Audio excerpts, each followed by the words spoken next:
헌법 제84조 핵심 요지. 대통령은 내란 외환의 죄를 제외하고 재임 중 형사소추를 받지 않는다.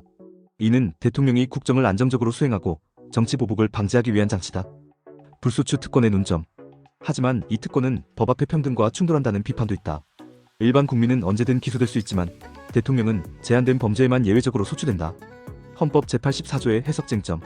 형사상의 소추가 단순히 기소만을 의미하는지 아니면 재판 절차까지 포함하는지가 핵심이다. 축소 해석은 기소만 금지된다고 보고 포괄 해석은 재판도 중단되어야 한다고 본다. 우세한 해석과 실무 경향. 대부분의 학자와 판례는 대통령의 안정적 국정 수행을 위해 재임 중에는 기소뿐 아니라 재판도 중단된다고 본다. 이는 헌법 제84조의 취지와 부합한다.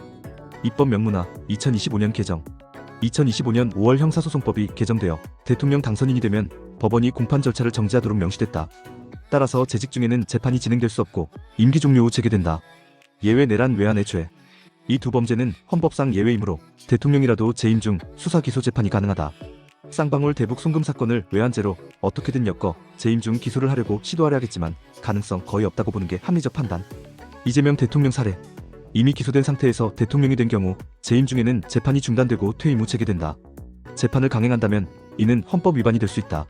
법무부와 학계의 입장. 법무부는 재판 정지가 자격 요건을 무력화한다고 반대했지만 학계는 불소추 특권 남용을 막기 위해 제한적 적용을 강조한다. 판례 및 사례.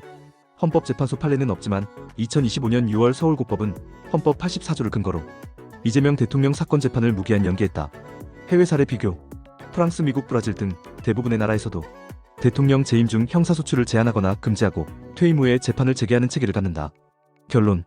현행 헌법과 형사소송법에 따르면 대통령 재임 중에는 기존 기소 사건의 재판도 중단된다.